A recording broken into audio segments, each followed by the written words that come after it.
Bismillahirrahmanirrahim. Assalamualaikum anak soleh dan soleha. Apa kabarnya anak-anak hari ini? Semoga anak-anak dalam keadaan sehat, selalu dalam lindungan Allah Subhanahu wa Ta'ala. Alhamdulillah, kita bertemu kembali ya pada pembelajaran tematik. Kita masih di tema 6, subtema 2. Nah, pembelajarannya kita lanjut ya ke pembelajaran 4, 5, dan 6.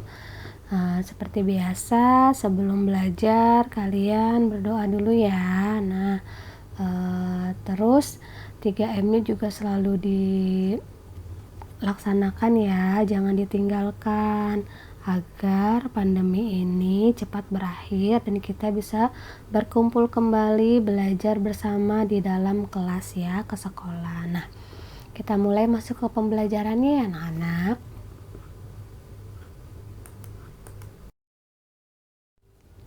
Pembelajaran keempat. Nah, pada pertemuan yang lalu, Lani dan teman-temannya sudah berlatih gerakan nih, gerakan berjalan, meliuk, dan mengayun mengikuti irama. Nah, hari ini mereka akan mengulang kembali nih gerakan tersebut, tapi kali ini alat yang digunakan adalah lembing. Yang sebelumnya Lani dan teman-teman menggunakan bola ya. Nah, itu bisa kalian lihat pada halaman 81 nih. Perhatikan petunjuk berikut nih.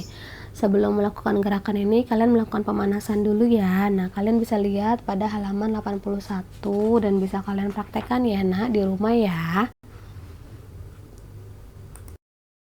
Nah, selanjutnya pada halaman 82 ada teks nih. Nah, selain olahraga secara rutin, kalian harus makan dan minum yang bergizi. Nah, gizi yang terkandung di dalam makanan membuat tubuhmu sehat dan berenergi. Ketika tubuhmu sehat, tidak akan merasa lemas atau lemah. Tubuh sehat mampu melakukan kegiatan yang bermanfaat. Nah, makanan yang baik untuk kesehatan tubuh adalah buah-buahan. Orang yang berjasa dalam menyediakan buah-buahan adalah para petani. Nah, para petani ini bekerja keras nih mengeluarkan energi agar buah-buahan yang ditanam itu berbuah lebat. Nah, tanaman tersebut dirawat, diberi pupuk. Nah, dengan demikian tanaman tersebut tumbuh subur. Tanaman membutuhkan waktu yang lama hingga buahnya siap dipanen. Setelah dipanen, petani akan mengangkut dan menjual ke pasar. Semua kegiatan petani membutuhkan energi. Oleh karena itu, kalian wajib menghargai energi yang sudah dikeluarkan petani. Nah, di sini sekarang ada gambar nih, dilihat gambarnya. Nah, ini adalah proses kapas berubah menjadi sebuah pakaian ya atau kain ya. Nah, bahan kita itu kan kain itu terbuat dari kapas ya, dilihat nih. Di sini gambar pertama petani sedang memanen kapas. Nah, kapasnya itu yang kedua dipintal menjadi benang. Nah, benang-benang itu menjadi pakaian nih, menjadi bahan ya, dipintal menjadi bahan nih. Dari bahan itu menjadi pakaian yang dijahit yang kita gunakan. Nah, energi apa saja sih yang dikeluarkan untuk menghasilkan selembar kain? Nah, di sini nanti ada pertanyaan selanjutnya nih. Nah, tadi kan pertanyaannya energi apa sajakah nih yang dikeluarkan untuk menghasilkan selembar kain? Nah, apakah kewajiban yang harus kita lakukan terhadap pakaian yang kita miliki? Nah, nih energi yang dikeluarkan seorang penjahit saat membuat baju adalah otot tangan, otot kaki. Nah, ini pertanyaan yang ada pada halaman 84. Nanti kalian bisa lihat ya. Nah, kewajiban apa sih yang bisa kita lakukan terhadap pakaian yang kita miliki? Nah, yang kita lakukan adalah menjaga kebersihannya, selanjutnya dirawat agar tidak mudah rusak, dan pertanyaan selanjutnya itu kolom selanjutnya bisa kalian isi sendiri ya di halaman 84. Nah, ini adalah kewajiban terhadap energi. Nah, waktu yang dibutuhkan itu kan begitu lama ya proses dari kapas itu berubah menjadi sebuah baju. Nah, energi yang digunakan juga begitu besar. Nah, oleh karena itu kita harus menghargai waktu dan energi tersebut dengan apa sih? Dengan menjaga pakaian kita lah ya, menjaga pakaian kita supaya bersih, menjaga pakaian kita agar tidak mudah rusak. Nah,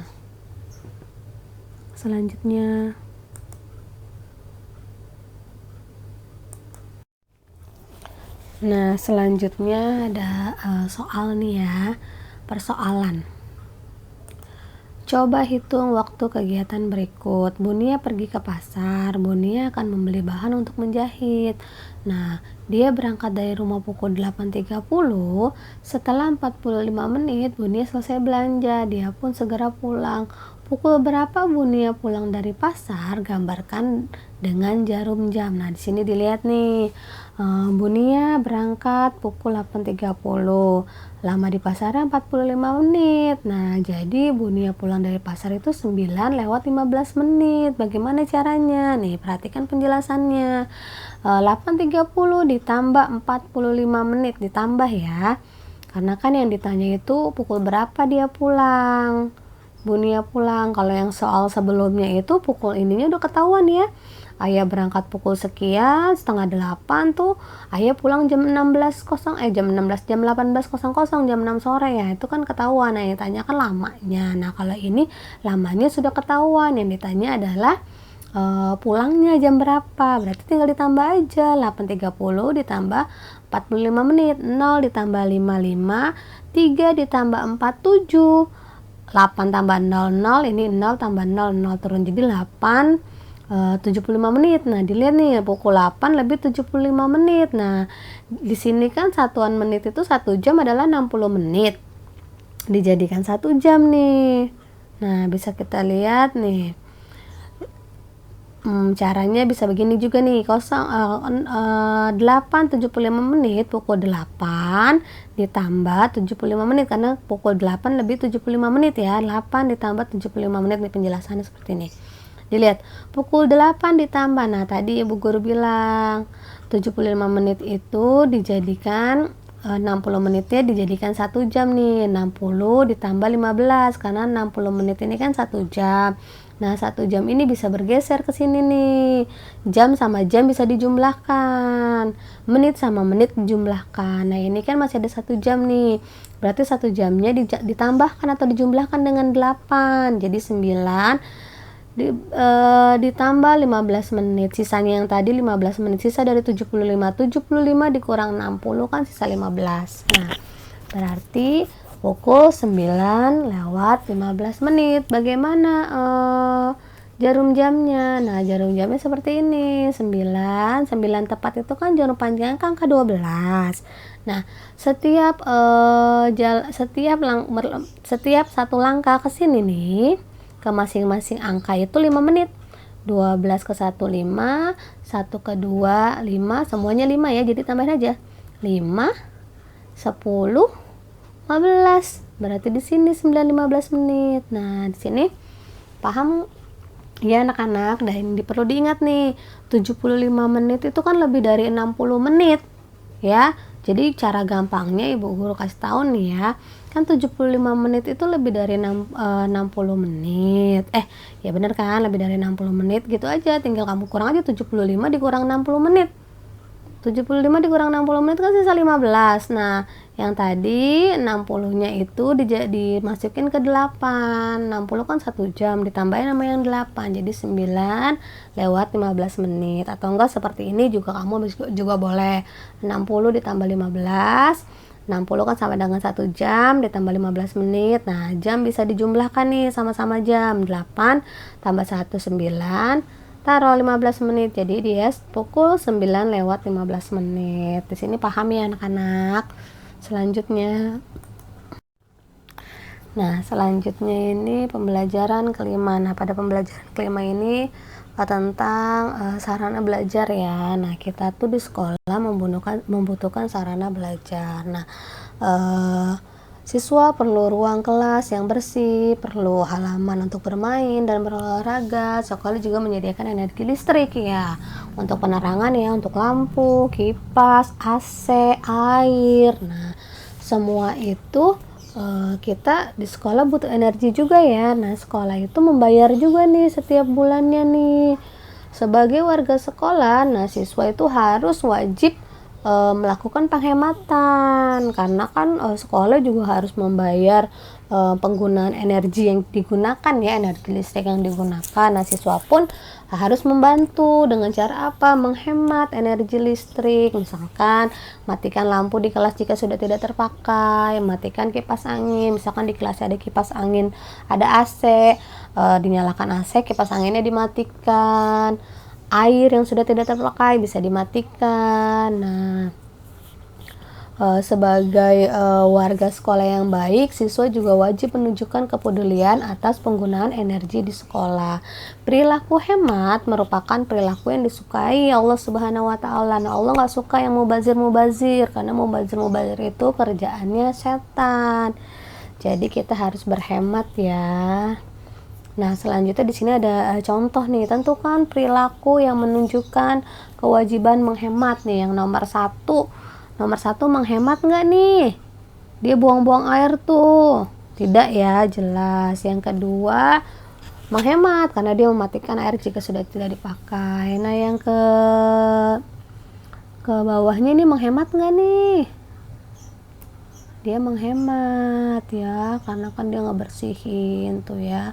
Selanjutnya ini tidak, karena apa? Karena kipas anginnya masih nyala, kelasnya udah nggak ada orang, harusnya dimatiin saja.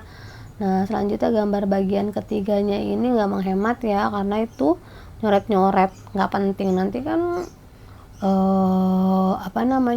harus dihapus juga ya, itu tidak menghemat ya, nggak menghemat kapur itu kan, kayak gitu-gitu tidak penting ya. Selanjutnya ya ini menghemat ya, karena menyiram tanaman. Nah, Ibu guru yakin kalian tahu lah ya, kalian sudah bisa membedakan mana yang hemat, mana yang tidak hemat. Nah, selanjutnya pembelajaran 6 nih. Kalian sudah mempelajari ya bahwa perubahan energi selalu terjadi kapanpun dan dimanapun. Seringkali kita tidak menyadari terjadinya perubahan energi. Contohnya nih, ketika kita menonton televisi, kalian tidak menyadari bahwa telah terjadi perubahan energi listrik menjadi energi cahaya. Selanjutnya ada juga nih pada saat buah jatuh nih, peristiwa buah jatuh. Saat buah jatuh juga terjadi perubahan energi. Perubahan tersebut energi gerak menjadi energi bunyi ya, buahnya kan bergerak tuh, jatuh jadi bunyi kan petuk gitu. Kadang suka buah jatuh tuh, ngedenger buah jatuh ya. Nah, perubahan energi adalah peristiwa yang setiap saat dapat diamati. Nah, di sini ada nih tabel tentang peristiwa atau kegiatan perubahan energi nih. Yang pertama adalah menyalakan lampu kamar tidur. Perubahan yang terjadi apa sih? Nah, menyalakan lampu kamar tidur, perubahan yang terjadi adalah perubahan energi listrik menjadi energi cahaya. Contoh lain apa lagi? Contoh lain menyalakan radio. Nah, menyalakan radio apa nih? Perubahan yang terjadi adalah perubahan energi listrik menjadi energi bunyi ya. Selanjutnya contoh ketiga menyalakan setrika. Menyalakan setrika itu perubahan yang terjadi adalah ada perubahan apa? Perubahan energi listrik menjadi energi panas. Nah, energi adalah karunia Allah yang sangat besar ya. Manusia itu tidak mampu menciptakan energi. Manusia juga tidak mampu memusnahkannya. Manusia hanya mampu mengubah bentuknya. Nah, perubahan energi dari satu bentuk ke bentuk lainnya. Nah, perubahan inilah yang dapat dimanfaatkan nih. Yang tadi nih. Tadi kan menyalakan setrika tuh bisa dimanfaatkan kan untuk merapikan pakaian kita. Nah, siapapun berhak nih memanfaatkan energi yang ada di muka bumi ini. Namun, jika ada hak, maka akan ada kewajiban yang harus ditunaikan. Contohnya nih, kita berhak nih menggunakan listrik nih, tapi kan kita juga berkewajiban untuk membayar tagihannya ya, membayar rekening listriknya, tagihan listriknya. Nah, nanti jadi setiap yang kita lakukan, yang kita dapatkan nih, hak kita dapatkan, pasti kita berkewajiban juga untuk membayar yang tadi yang Ibu Guru jelaskan. Listrik ya, kita menggunakan listrik, tapi kita juga punya kewajiban untuk membayar tagihan listriknya. Nah, untuk contoh-contoh lain bisa kalian isi sendiri nanti di halaman 98 ya. Nah, pembelajarannya Ibu Guru akhiri nih di halaman 99 hanya latihan-latihan yang tadi soal matematika, nanti kamu bisa kerjakan ya. Bisa kita buat latihan nanti. Nah, pembelajaran hari ini Ibu Guru cukupkan nih sampai sini saja nih. Mudah-mudahan apa yang sudah Ibu Guru jelaskan kalian pahami ya. Nah, selanjutnya nanti kalian bisa mengerjakan soal seperti biasa ya. Kita nanti selanjutnya akan mengerjakan soal Google Formulir ya. Subtema 2 sudah selesai ya. Yang sebelumnya pembelajaran 1, 2, 3. Nah, hari ini 4, 5, 6. Jadi subtema 2 selesai, tinggal latihan subtema 2 ya. Nah, next kita masuk ke subtema 3. Ibu Guru akhiri ya anak-anak. Semoga kalian tetap masih semangat dalam melaksanakan PJJ ini ya. Belajarnya tetap semangat, mengerjakan latihannya tetap semangat ya anak-anak ya. Nah, Ibu Guru akhiri. Wassalamualaikum warahmatullahi wabarakatuh.